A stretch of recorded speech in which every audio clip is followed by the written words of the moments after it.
Tumbleweed races. Clayton, New Mexico.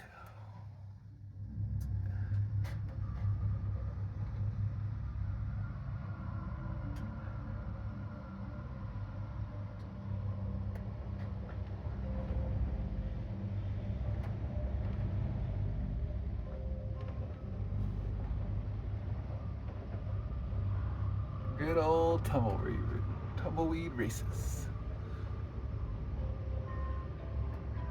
Oh, there's a close one next to the fence. Of course, some of them get stuck on the fence, as you can see. They're all over the fence. But there are some running free still. So we've got the racers and the audience. Yeah, racers and audience.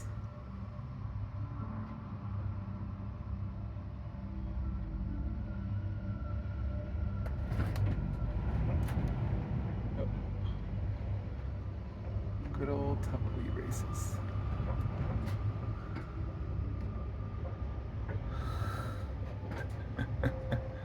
Oh my gosh.